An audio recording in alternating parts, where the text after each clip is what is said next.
All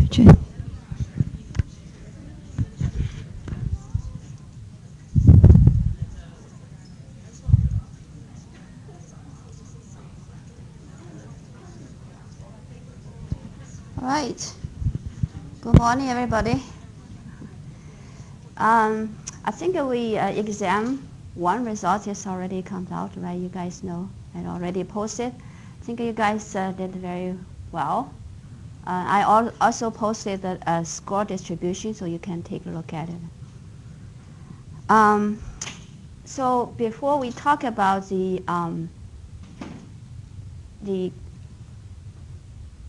lipid metabolism, I mean the catalytic metabolism, I wanted to go over a little bit, a brief review again what we already covered, the synthetic pathway, right?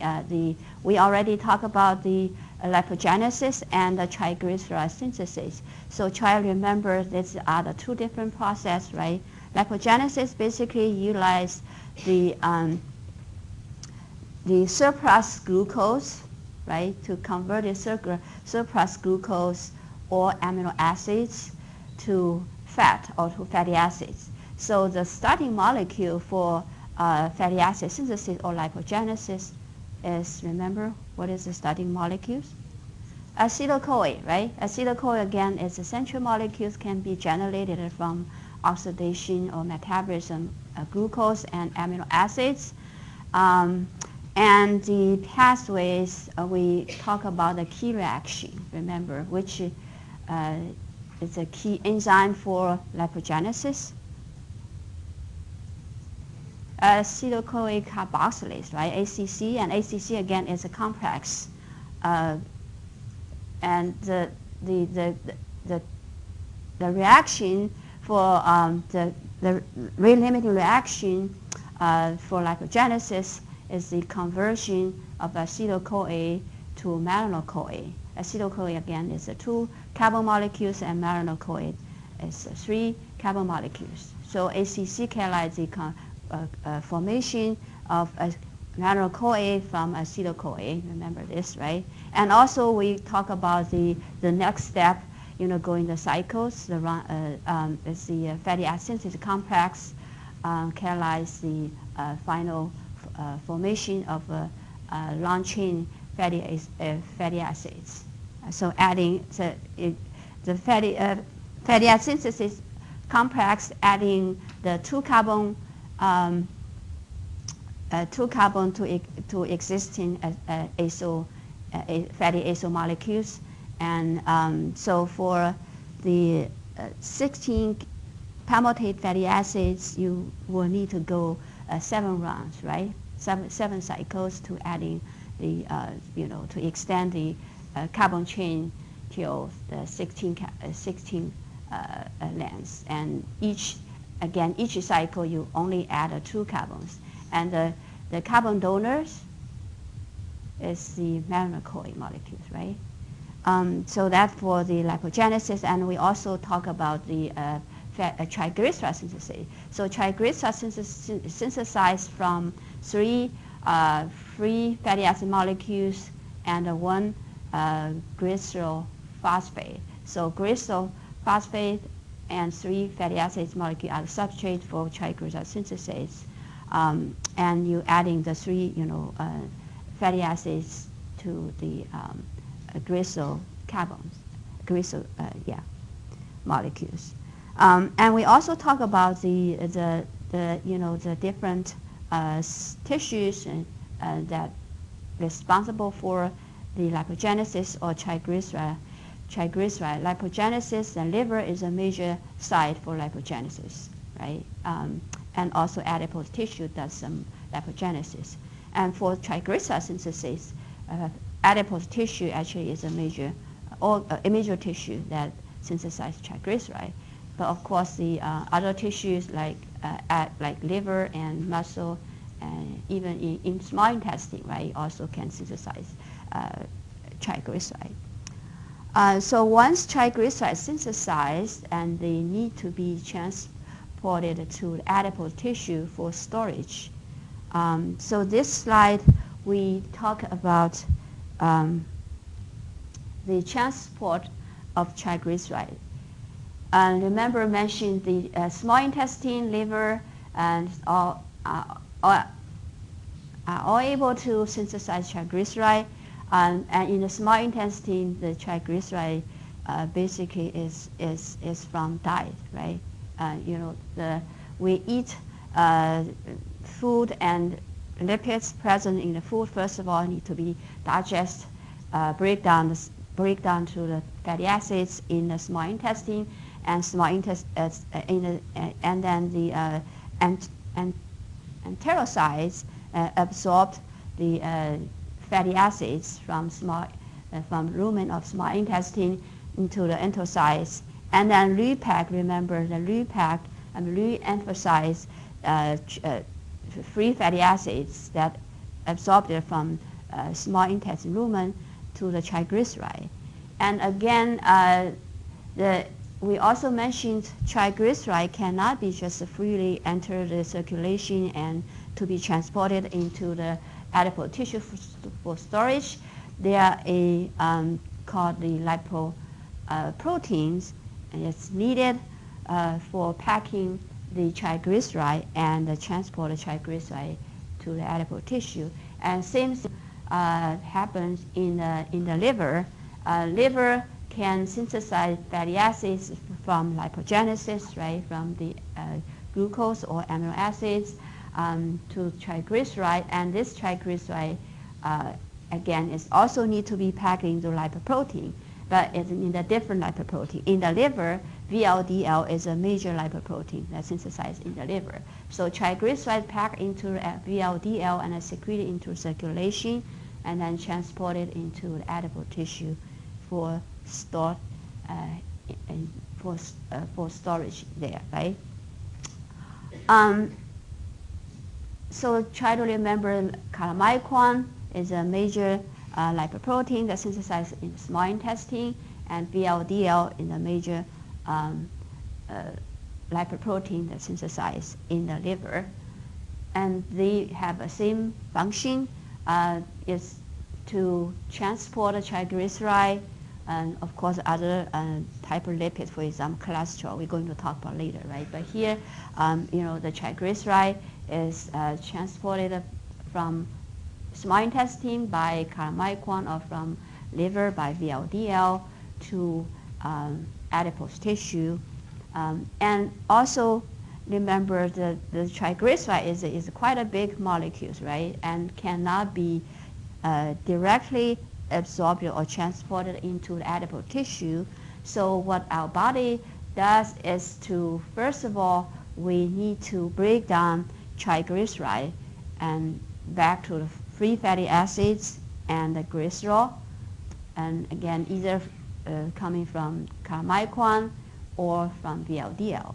So the very important enzyme called LPL, the lipoprotein lipase, is very important. This enzyme catalyzes the hydrolysis of triglyceride to free fatty acids and the glycerol. So LPL does its function to break down triglyceride and release fatty acids and glycerol.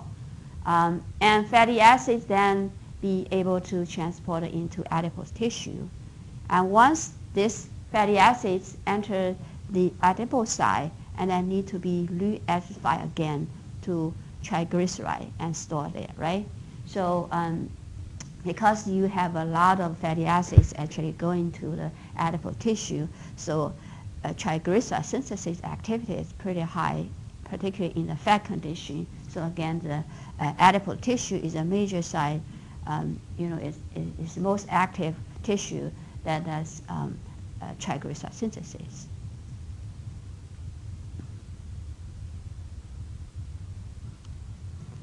Okay, now let's talk about the lipoprotein lipase. So lipoprotein lipase can be synthesized and secreted into the circulation by both tissues, adipose tissue and the skeletal muscle. And usually it's set into circulation, but usually it's localized in the lumen phase of the endothelium cells at capillaries, right? So capillary should be inside of the adipose tissue or muscle. So once triglycerides is transported into the adipose tissue through the circulation, right? So the lipoprotein lipase (LPL) that within the capillary, but within the adipose tissue, then can break down triglyceride, right? So then allow fatty acids being uptake by adipocyte or muscle cells. So again, the function of this enzyme is to catalyze the hydrolysis of triglyceride to free fatty acids and glycerol. And the regulation of LPL is different in adipose tissue and skeletal muscle, right? Try to remember these differences. First of all, in the fat condition, when we have a high insulin levels, and insulin is able to stimulate LPL synthesis and secretion from adipose tissue. So again, adipose tissue LPL is regulated by insulin in the fat condition. So in fat condition, adipose tissue LPL is activated, right? So then can break down the triglyceride fatty acids and uptake fatty acids into the cell for triglyceride synthesis. And the skeletal muscle LPL is different. A skeletal muscle LPL is activated during the fasting or exercise, right? So different physiological conditions can activate LPS in different tissues.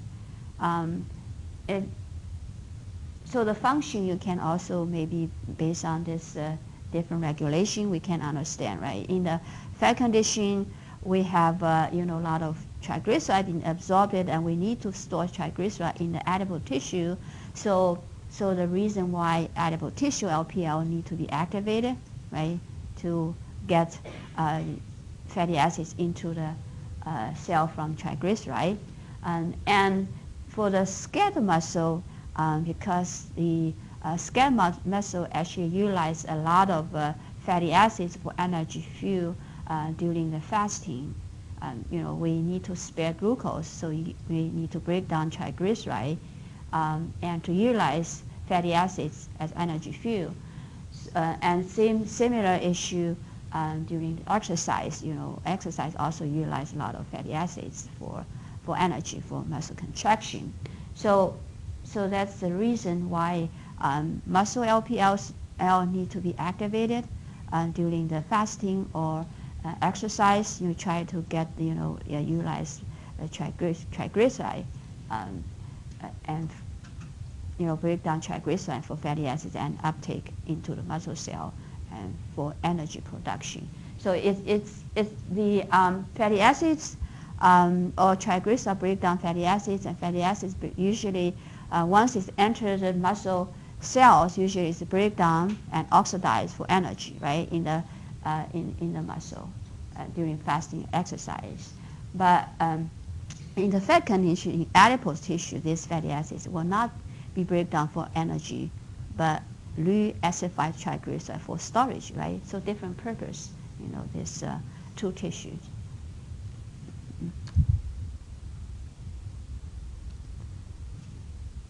All right. Now I think we finished the synthetic pathways or lipid metabolism. We talk about lipogenesis and triglyceride synthesis. Now we move on to the breakdown or catalytic pathways of lipid metabolism.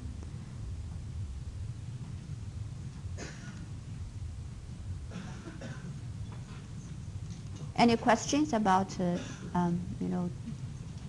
information that we covered so far? Right. So now let's talk about fatty acid oxidation and ketogenesis.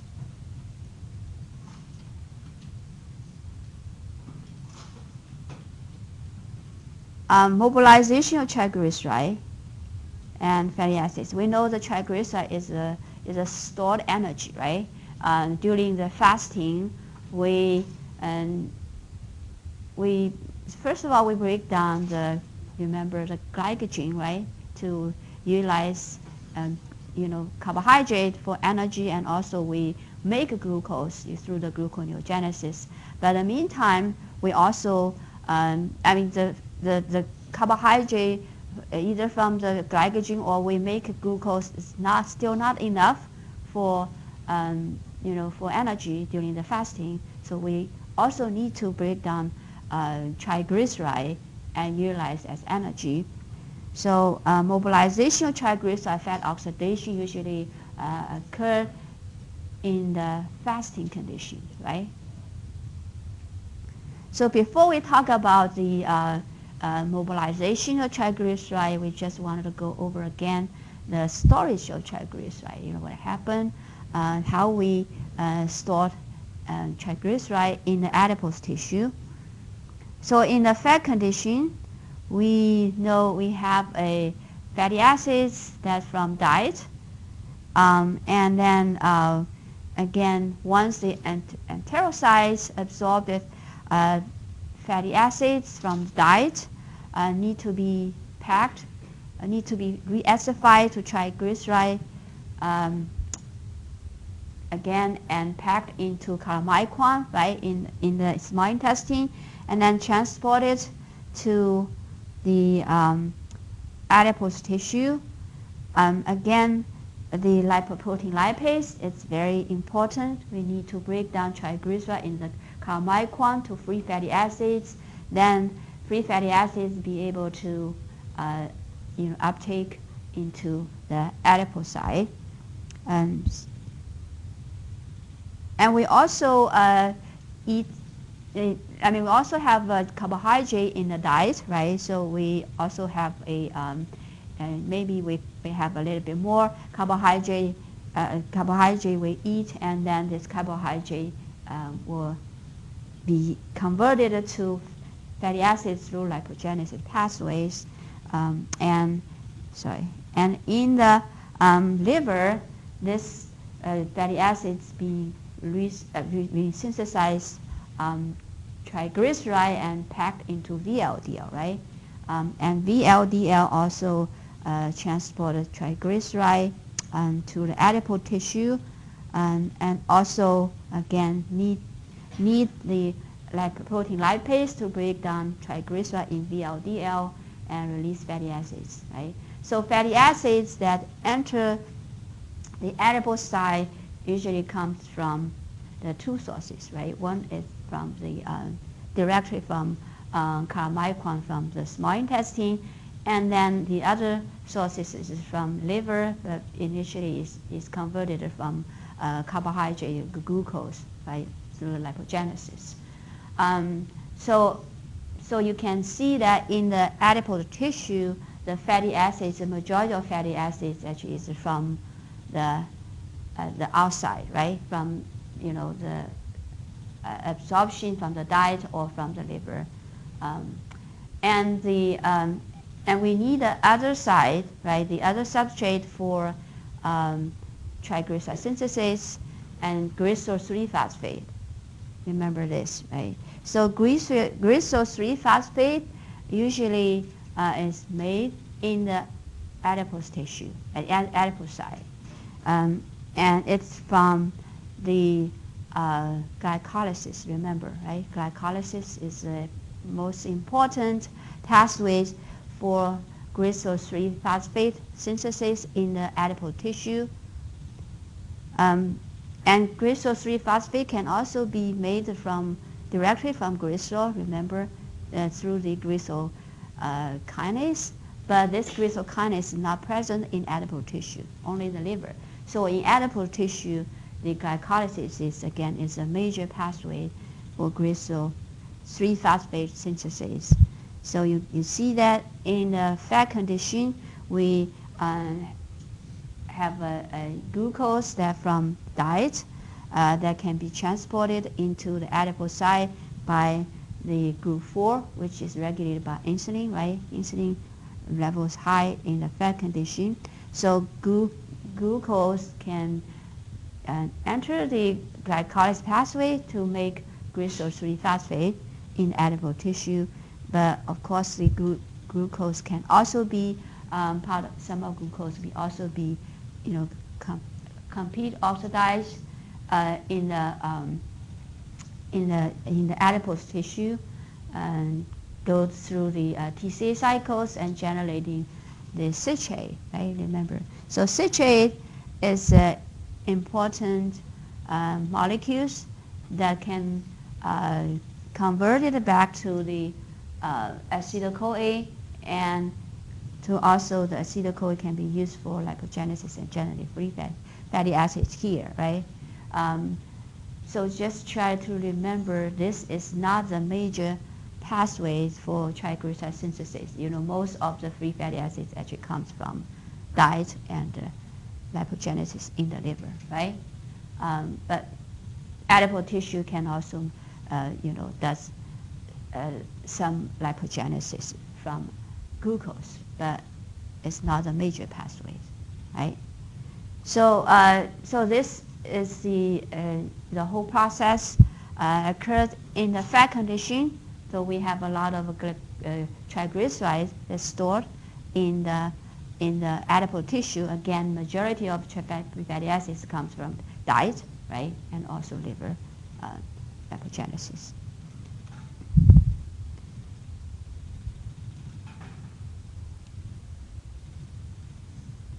Okay, now mobilization. So during starvation, if we use up the glycogen, and then we need an alternative energy fuels, right? If we still, go into starvation. So fat, triglyceride is the most important, the alternative energy fuels. So triglyceride can be break down into free fatty acids in the adipose tissue, then released into the circulation, and fatty acids can be uptaken by other tissues and used as energy fuel during the starvation, right? And also you try to remember the different tissue. They utilize the fatty acids quite differently.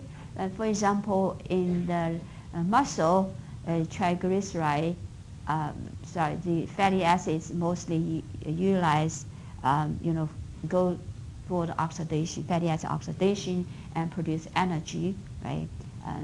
But in the liver, fatty acids can be break down back to the acetyl-CoA, which is the smallest molecules, right? But this acetyl-CoA will not most of acetyl-CoA will not completely oxidize to CO2 water, but most of acetyl-CoA be utilized for synthesis of ketone bodies, right? So ketone bodies is synthesized in the liver and released back into circulation, and then also serve as the alternative fuels for some of tissue use, for example, brain and skeletal muscle, right? So, but we're going to talk about ketogenesis later, but here I just want to mention during the fasting, free fatty acids and ketone bodies are also the important alternative fuels, right, used by the multiple other tissues.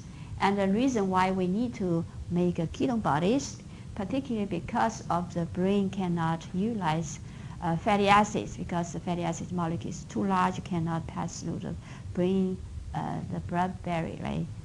So cannot get into the brain. So the ketone body is much smaller molecules, be able to get into the brain and utilize for energy. So we do something, always have some purpose, right? So,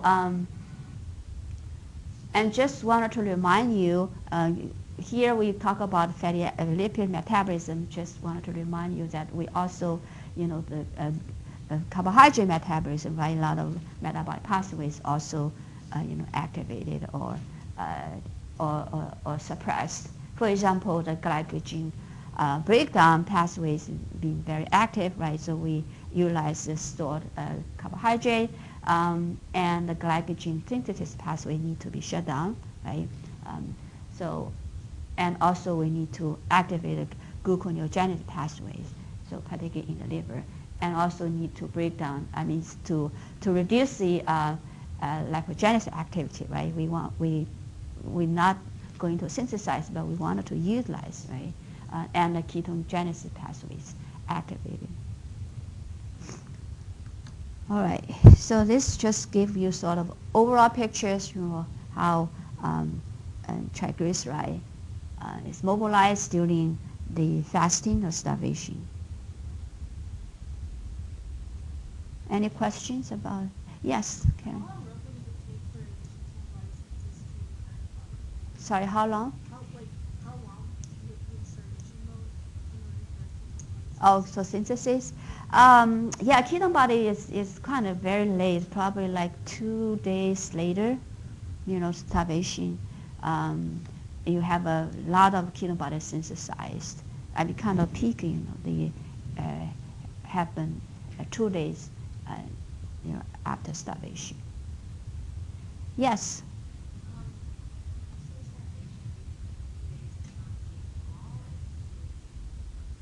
So they're not eating at all. Just maybe drinking water, no food. Yeah. But you probably would, like 1 day starvation, you probably would also have some, check ketone body synthesized, but not that much. After 2 days later, that our body heavily rely on the ketone body for, energy, mostly because of our brain. We utilize almost all the stored carbohydrate, right? So we need the ketone body to meet energy need for the brain.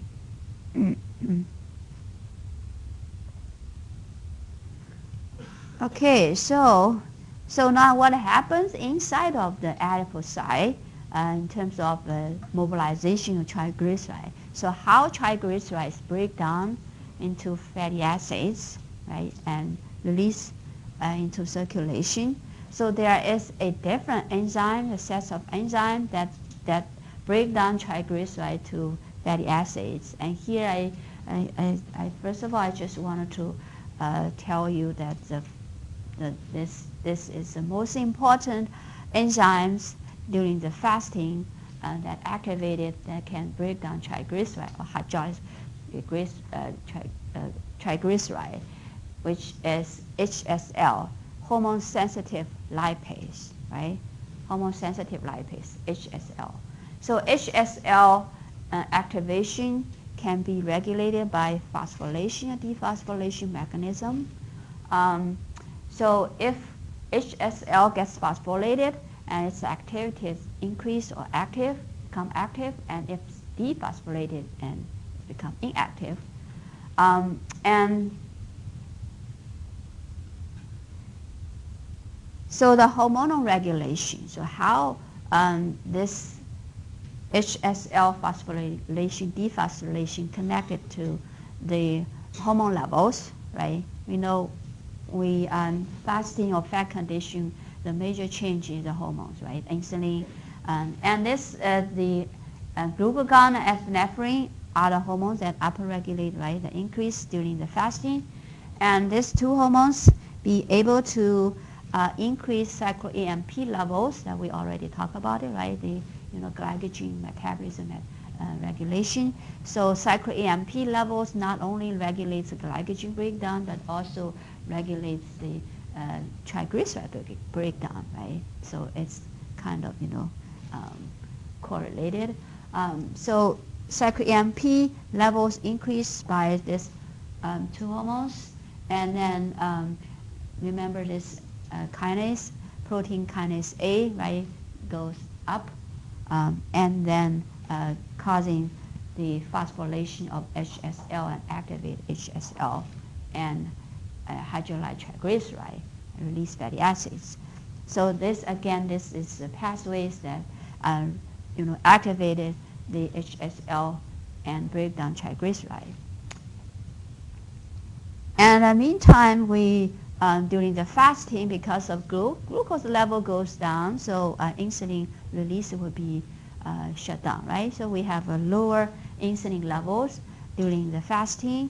And what insulin does here, usually insulin is causing the dephosphorylation of HSL. And because of insulin levels low, so HSL will keep phosphorylated, right?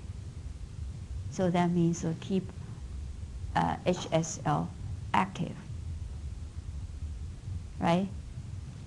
Does that make sense? So just try to remember this is a major drivers, right? This hormone, glucagon and epinephrine are the major hormones that regulates the activation of HSL, and insulin basically suppresses HSL activities.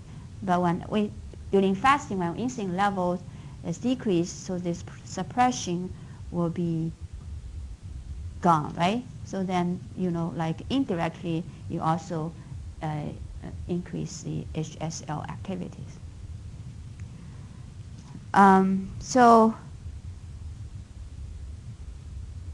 And again, once the released fatty acids from adipose tissue that can be utilized by many other tissues like muscle, and it also can be uptake by liver for making ketone bodies, right? And ketone body can be used not only by brain but also other tissue like muscle, right? Because the brain is more, is the most important tissue that needs ketone bodies. So. And the glycerol is also released, right? But picked up by liver for gluconeogenesis during the fasting. So we kind of connect, the carbohydrate and the lipid metabolism here, the connection. Any questions? Okay. So this whole process we give a name called lipolysis. Right? So lipolysis is a process that breaks down triglyceride, release fatty acids, and glycerol. Right? So this process is called a lipolysis. Yes?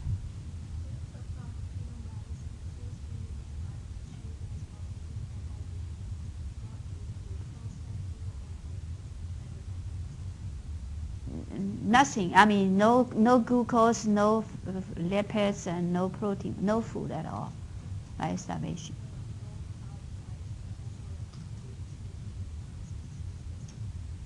Yes. This is quite a different, the physiologic condition.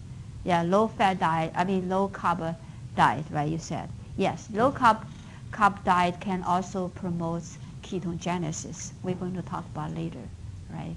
That because of, we don't have enough carb. We need a carb for energy, right? If we don't have enough carb, then we need to use alternative energy fuels. So we compare to the normal carb diet and low carb diet that can promote mobilization of fat and utilization of fat and ketogenesis as well. Yeah, you're right. Yes.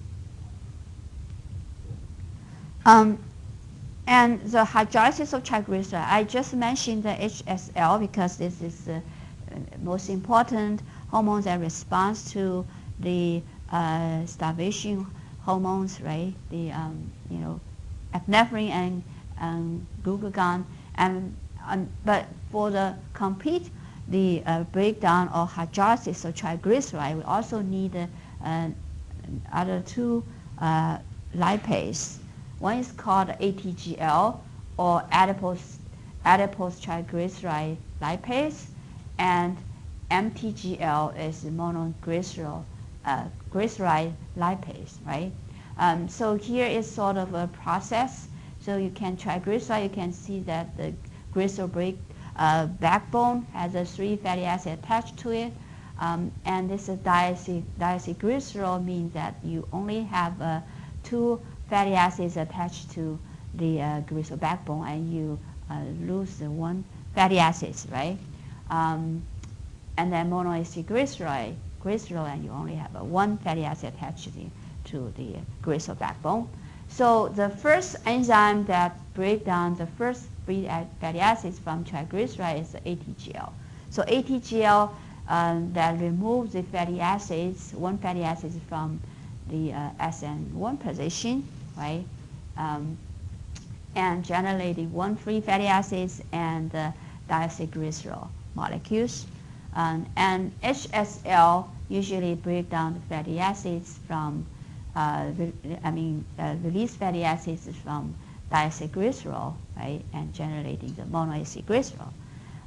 And MTGL is the last enzyme, right? The enzyme that break down the molecules and remove fatty acids, last fatty acids from the monoacylglycerol.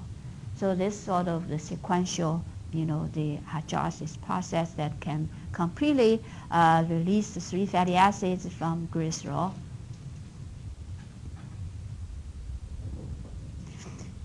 Yes. So in the slide before that, you were talking about epinephrine and KA cortex HSL. Do those have the ATGL happen first? Right.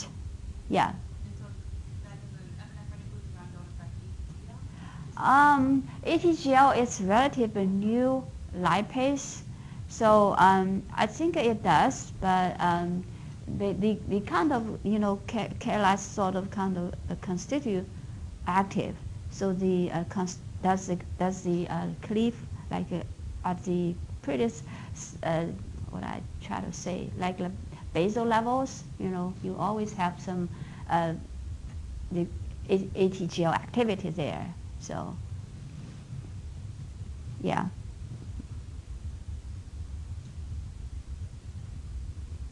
All right. So ATGL, again, is hydrolyzed primarily triglyceride, releasing fatty acids, 1 fatty acids molecules, right, and the diacylglycerol. And this is again the sort of reaction. You see the substrate, triglyceride, and products is the 1 free fatty acids and the diacylglycerol. And the ATGL can remove fatty acids from either SN1 or SN3 positions, right?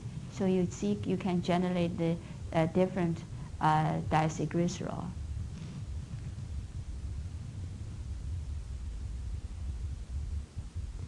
And HSL substrate is diacylglycerol, and again to remove the fatty acids can be either from SN1 or SN3 position, right? So and only the fatty acids at SN2 position that remain, and generating the monoacylglycerol, right? And the last one, the TGL, be able to remove fatty acids from SN2 position, right? And there are also another enzyme they call a TAG, triglyceride hydrolase. So this is the it also expressed in adipose tissue and primarily hydrolyzed triglyceride. But compared to HSL, it's like less active. So I believe in addition to this lipases, probably there are also some other lipases, but just we have not maybe discovered yet. But so far, for known lipases, I think HSL actually pretty long history, so plays a very important role. And ATGL is pretty newly discovered. It's also plays a very important role in the lipolysis, but probably in the different, the condition or physiologic condition. But HSL again is the most important lipase that does its function during the fasting conditions, right? Oh, sorry. Yeah, this is just again the whole process. You know, ATGL, HSL, and release 2 fatty acids and 1 fatty acid at SN2 position remain, and then finally cleaved by MTGL, right? Release 3 fatty acids and glycerol.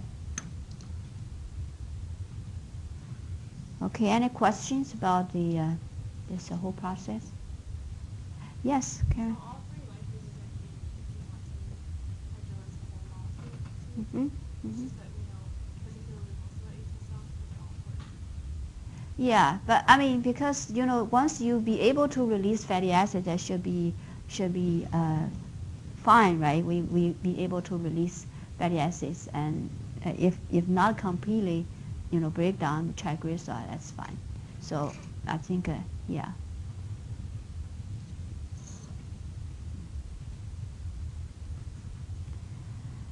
Um, let's see.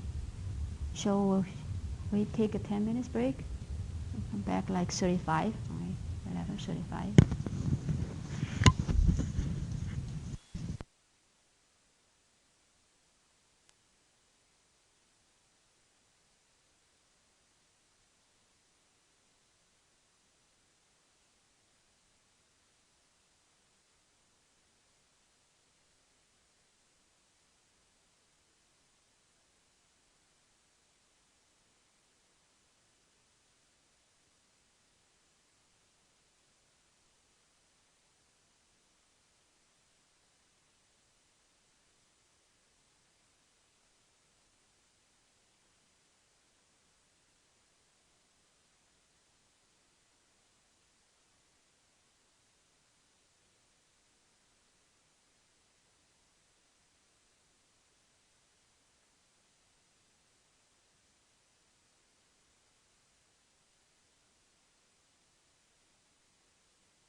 right, let's get it going. So, now fatty acid transporter during the fasting. So during fasting, we know the triglyceride can be break down uh, and release fatty acids, right, in the adipocyte, adipose tissue. Then how fatty acids are transported to the circulation and the different tissues for use as energy. In the circulation, fatty acids usually bind to albumin, right? And you cannot be, free lipids in circulation tissue. They always bind to some proteins to make it more, water soluble or reduces the hydrophobic capability. I mean the property capabilities, and so then able to be, you know, suspended in the circulation. So usually about 2 to 3 fatty acids per albumin. So one albumin molecule is able to bind 2 to 3 fatty acids, right, in the circulation. And where do circulating fatty acids go? Under the fasting conditions, the approximately 2/3 fatty acids released from adipose tissue are transported to muscle, right? So muscle takes up like 70%, right?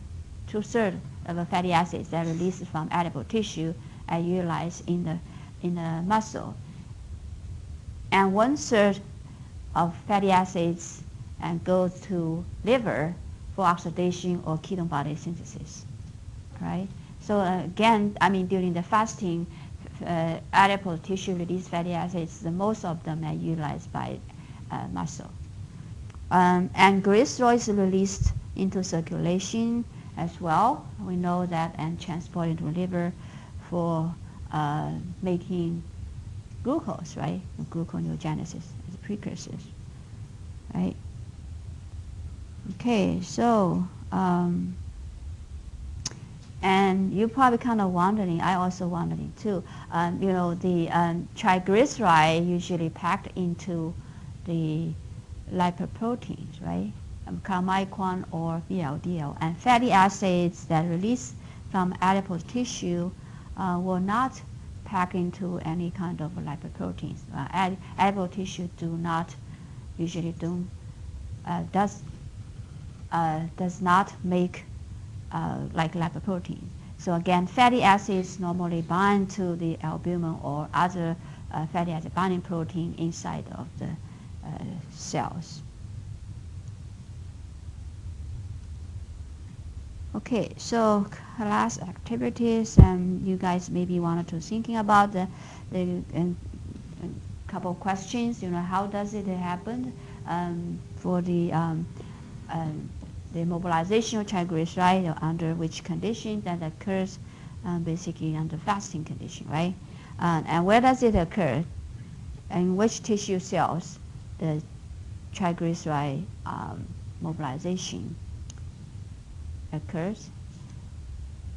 In adipose tissue, right? And which enzymes are involved? Yeah. Sorry, what did it say? Lots of different lipases. And all of them are hormone sensitive, the adipose triglyceride. Yes, you're right. Yeah, thank you. So, lots of enzymes involved, right? And you probably want to just remember the one key enzyme, which is HSL, right? So HSL is a key enzyme for triglyceride breakdown or triglyceride mobilization. And where are enzymes located?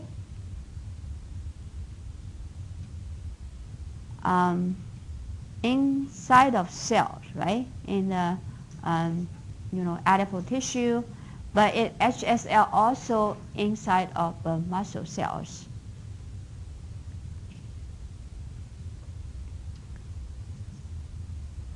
And how do insulin or glucagon regulate the activity of enzymes? For example, HSL. How glucagon regulates HSL? To activate it, right? Yes, thank you. Glucagon activates HSL and phospholylates, right? Phosphorylate HSL and activate HSL during the fasting. And your question, yes? So what's the difference between the HSL and then the lipoprotein lipase? Good question, very good question, yes. So LPL, lipoprotein lipase, and HSL, they are two different lipase, right? And in terms of the function,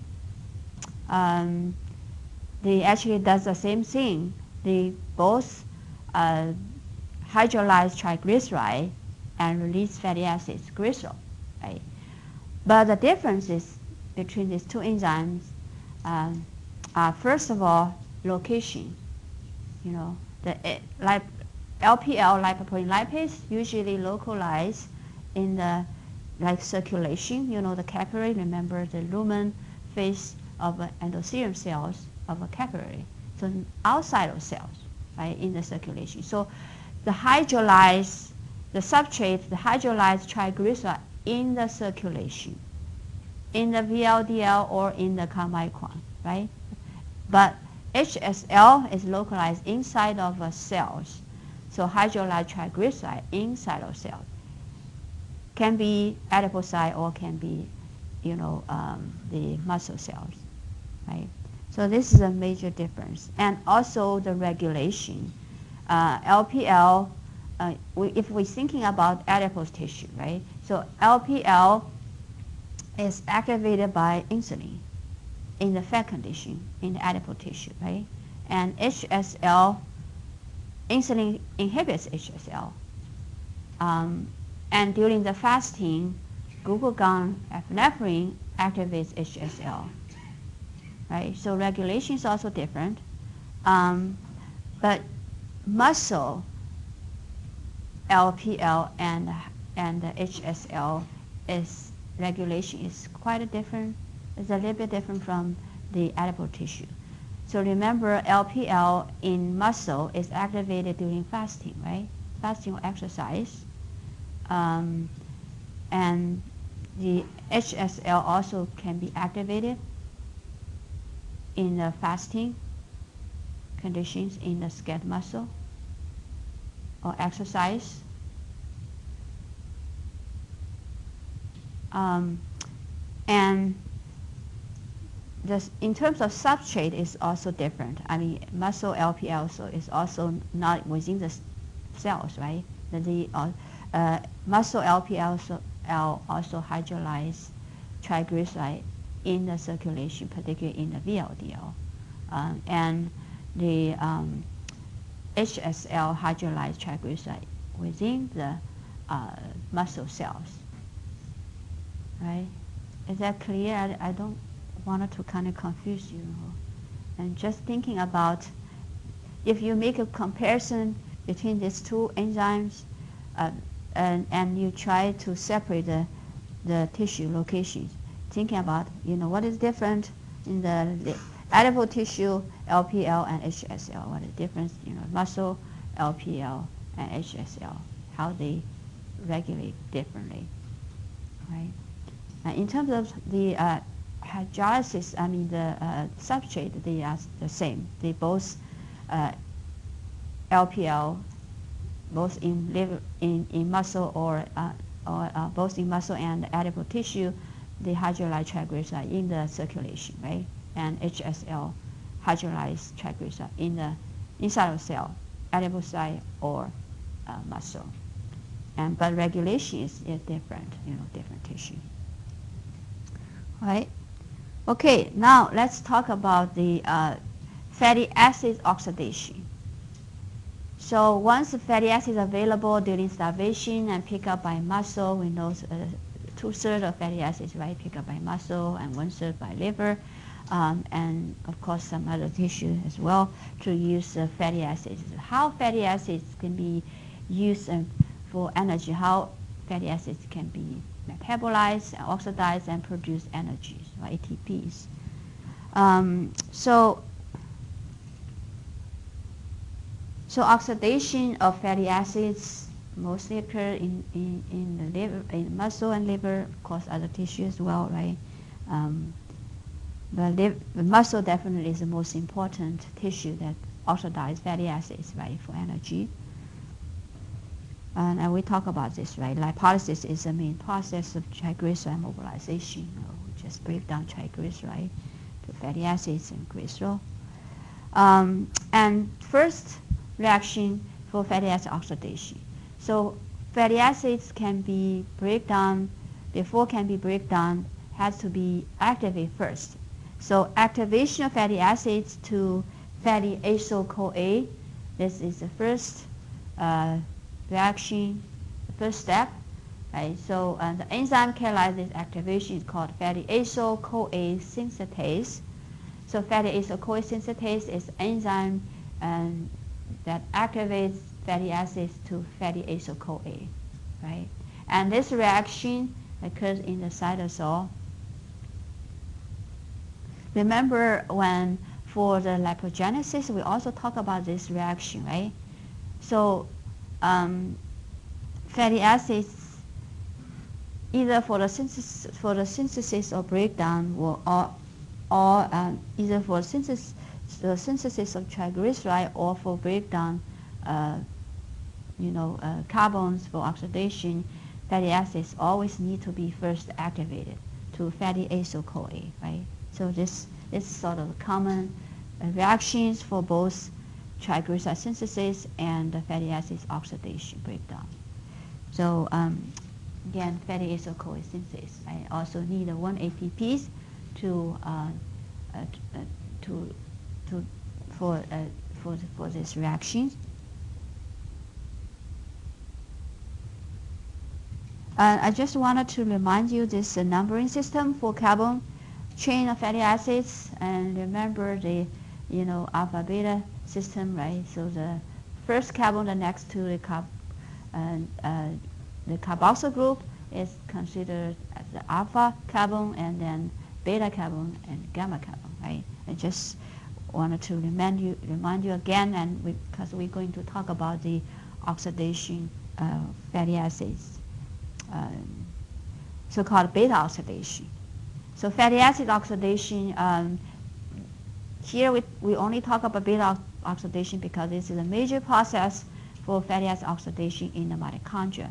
But we also have sort of, the alpha oxidation or, some other the oxidation. But compared to beta oxidation, like alpha oxidation is not a major process, right? But it's occurred, but not a major process. So we just wanted to know in this class, beta oxidation of fatty acids. So you can see here the palmitoyl-CoA, which is the 16 carbon saturated fatty acids, right? And the fatty acids oxidation also goes cycles. And remember, for synthesis, right, we're adding the 2 carbon at a time. And for the oxidation, we remove 2 carbon at a time. So that's similar thing. So each time that we break down the carbon chain at the between alpha and beta carbon positions, so this is how we name this process the beta oxidation, right? So you remove the 2 carbon molecules as in form of the acetyl-CoA, right? So one cycle, they remove 2 carbon molecules and generating 1 acetyl-CoA molecules. So for a 16 carbon palmitate, if it is complete oxidized, that we need to go like 7 cycles, right? And generating 8 acetyl-CoA molecules for complete oxidation. Again, this very important. The beta oxidation occurs in the mitochondria, So we also talked about before, right? Why red blood cells cannot use fatty acids for energy because red blood cells do not have mitochondria, so cannot oxidize fatty acids. And we also know that the first reaction for activation of fatty acids to fatty acyl-CoA occurs in the cytosol. So how fatty acids being transported into the mitochondria for beta oxidation? It is the whole process here. Inner, outer mitochondrial membrane, outer mitochondrial membrane, and inner mitochondrial membrane. This represent there are actually 4 enzyme kind of system, enzymatic system that it's important to to transport fatty acyl-CoA from cytosol into mitochondria for beta oxidation, right? And the 4 enzyme 2 enzymes are located out of mitochondrial membrane, and the other 2 are located in inner mitochondrial membrane. And what you need to remember only this one, CPT1, carnitine palmitoyl transferase, CPT1, because this is the rate limiting enzyme, a key enzyme that control the transport of fatty acyl-CoA from cytosol into mitochondria, right? So, for example, in the outer mitochondrial membrane has CPT1 and also acyl-CoA synthetase, and acyl-CoA synthetase that we know is for the activation of the fatty acids to acyl-CoA, right? And the acyl-CoA can be,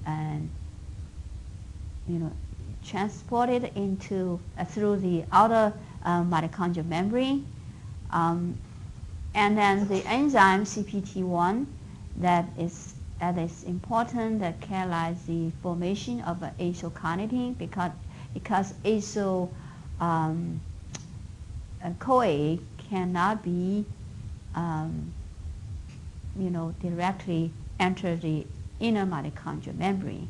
So first of all, acyl-CoA being converted acyl-carnitine. So one acyl molecule is used, right, to together with acyl-CoA molecules forming acyl-carnitine. And then the other enzyme that localizes the inner mitochondrial membrane called carnitine acyl. The carnitine acyl carnitine translocase, right? So this enzyme that can transport acyl-carnitine from the matrix into the from the intermitochondrial membrane to the mitochondrial matrix, right? So acyl-carnitine then enter the mitochondrial matrix, but converted back to acyl-CoA and release carnitine by this enzyme, so carnitine palmitoyl transferase 2, right? So carnitine is released and then go back to the intermitochondrial membrane space, and then for the next, molecule for the generation of next, the acyl-carnitine molecules. So acyl-CoA then is released in the mitochondrial matrix and then go to the beta oxidation. Okay. But you don't need to remember the whole process. But again, try to remember this key enzyme. That is enzyme that control the transporter of fatty acyl-CoA into the mitochondrial matrix and for beta oxidation, right?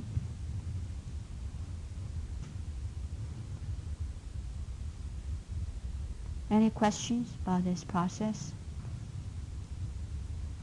Okay, now beta oxidation. So in mitochondria, I think this diagram is very good, to connect the whole, to show you the whole process, right? How fatty acids being utilized have fatty acids transported into the mitochondria, and this whole beta oxidation process and generating acetyl-CoA molecules every cycles, right? And acetyl-CoA molecules can enter the TC cycle for complete oxidation and generating, TC cycle, right? Usually generate ATP, FAD, and NADH, and this will the reducing equivalent will go to the electron transport chain for ATP production, right? And this is 4 reactions in the beta oxidation process, and you can see how 2 carbon molecules being cleaved from fatty acids, long-chain fatty acids, and generating acetyl-CoA molecules. So the first of all, of course, is the transporter, right? Reaction, CPT1 is a key enzymes. And then the 4 reaction in beta oxidation includes the dehydrogenation of acyl-CoA molecules, and then addition of water to saturate double bond, and dehydrogenation again, and the cleaves of the 3 ketone acyl-CoA molecules. I just wanted to, and also 2 reducing equivalent generated each beta oxidation cycles, the FAD and the NAD, right? So these are the sources of energy, right? ATP productions. So this just gives you the overall pictures of beta oxidation. Now that let's go to the little bit detailed each steps. Again, first of all, fatty acids need to be activated to acyl-CoA, right, by acyl-CoA synthetase, and then acyl-CoA being transported into the mitochondria, and key again enzyme is the CPT1. And in the in the beta oxidation process, so the first reaction is the dehydrogenation of acyl-CoA molecules. So removed of the 2 hydrogens from acyl-CoA molecules, you can see, and generating the double bonds, right? And so this is molecule called trans-enol-CoA molecules, right? So you have the double bond here, and in this first reaction, you generate 1 FAD molecules, right? And FAD usually go to the electron transport chain for ATP production. Okay, so now the second reaction is the addition of water to saturate double bond, right? So we generate double bond, but you adding the water and to remove the double bond, and producing the 3-hydroxyl-CoA molecules. And the third reaction is the again is the dehydrogenation again of the 3-hydroxyl-CoA molecules. And in the third reaction, you also generate the NADH, right? 1 NADH molecule produced, and it's also again enter the electron transport chain for ATP production. And in this reactions, the 3 keto acyl-CoA is generated, and the final reaction is the cleave of the 3 keto acyl-CoA at the as the 2 and 3 positions, right? So, and the enzyme catalyzes this cleavage is called a silase. So silase is an enzyme that break down the carbons and release the at the 2, 3 positions and release the acetyl-CoA molecules, right? So this is 1 cycle of beta oxidation. You release the 1 acetyl-CoA molecules, which is 2 carbons molecules, and generating the 2 reducing equivalent, 1 FAD and 1 NADH, right?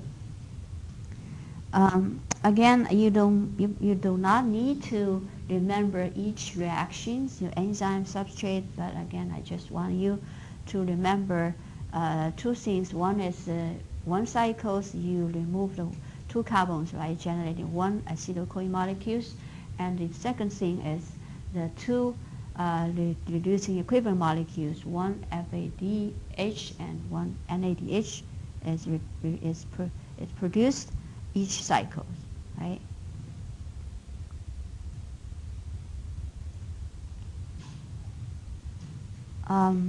Okay, so yeah, let's just repeat, the four reactions in the beta oxidation, oxidation or dehydrogenation, and hydration, you're adding water, and oxidation, again, the dehydrogenation, right? So in two oxidation reactions, we generate the reducing equivalent for ATP production.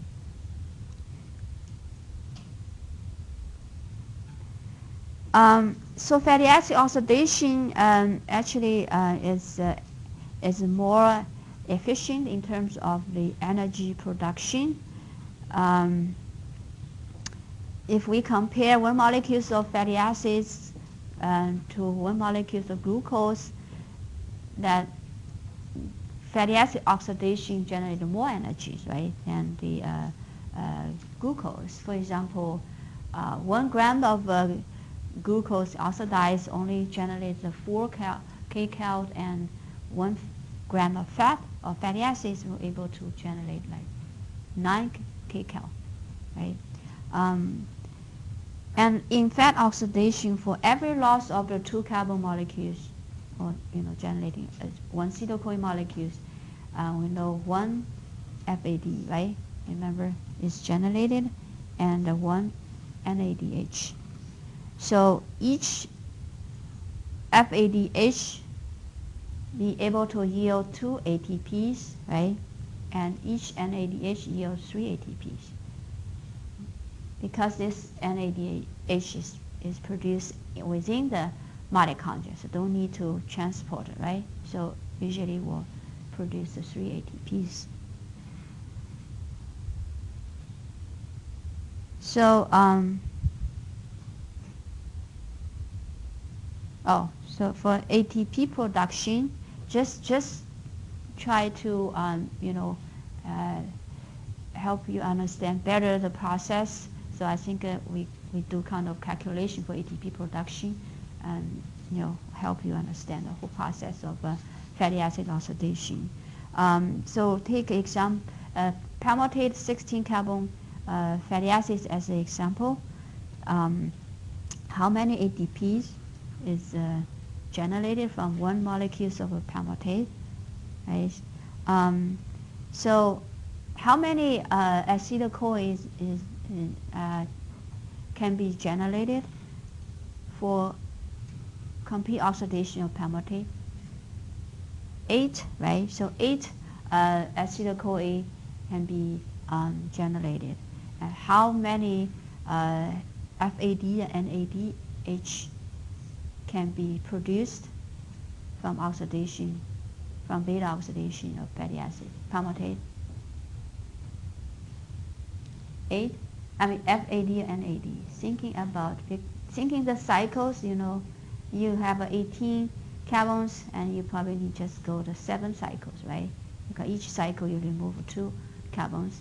So you go 7 cycles in order to complete oxidize the fatty palmitate. So you have the 7 NADH and 7 FADH produced, right? So 7 times 2 for FADH and 7 times 3 for NADH. So you be able to generate the 13 ATPs for beta oxidation process. And remember, it's not the end yet, because you generating the acetyl-CoA molecule, right, from beta oxidation. So acetyl-CoA molecules need to be further oxidized in the TCA cycles. And so you have 8 acetyl-CoA generated from palmitate oxidation, and each TC cycles will produce 12 ATPs, right? So 8 acetyl-CoA enter the TC cycle, so 8 times 12, you're generating 96 ATPs. So 96 plus 35, so the total ATP production will be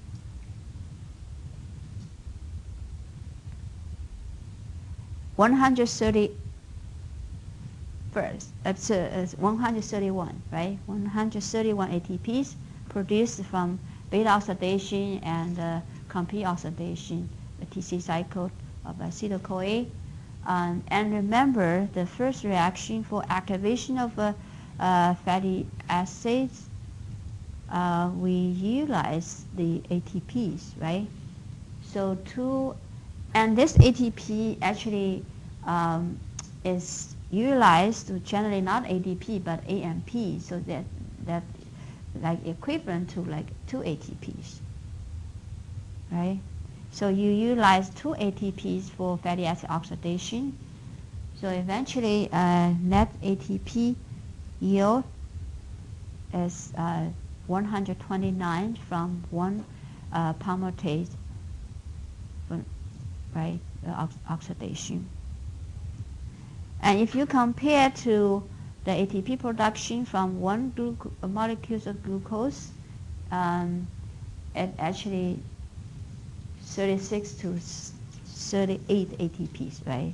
So you produce much more ATPs when we utilize fatty acids as energy compared to glucose.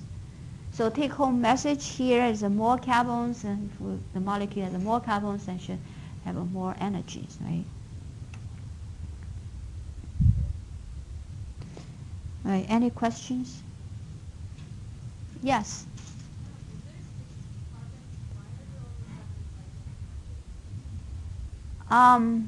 Okay, so 16, right, for after first cycles, you lose 2 carbons, right? I have a 17, no, sorry, 14.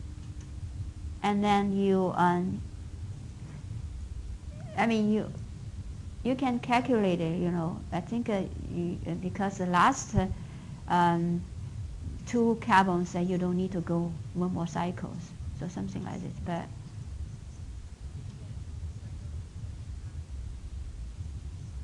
no, but you have a 4. Okay, let's see. First cycles you lose 1, right? You have a 14, and then second cycles you have 12, right? And then third 10, and then fourth 8,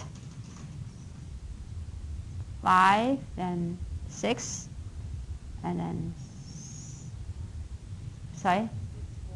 Yeah, 6, 4, and then 7, 2. So yeah, just you calculate, you know, cycle by cycle. It goes actually 7 cycles. Yeah. No, but you know, after 6 cycles, you have a 4 carbon left, right? And the 7th cycle, the last cycle, you break down 4 into the 2 acetyl-CoA. So you don't need to go to 1 more cycle, right? Yeah, you have a question? Well, I was just going to say that last experiment that was acetyl-CoA would want to break it down again. Yeah, right. You're right. Yes. Thank you. All right. Let's see. Well, maybe we'll just do the informal writing, right?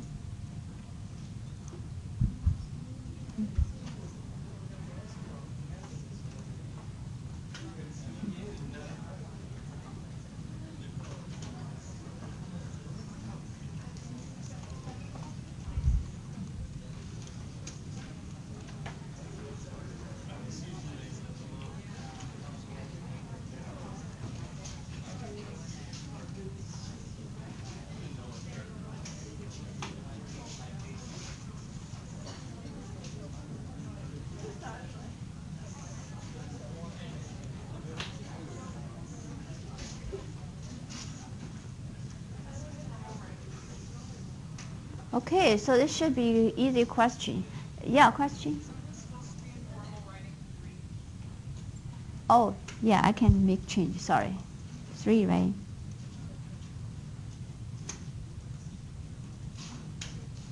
Thank you. All right. Is that correct? Right, formal writing 3, right? I think so. Okay. Yeah, it should be easy question.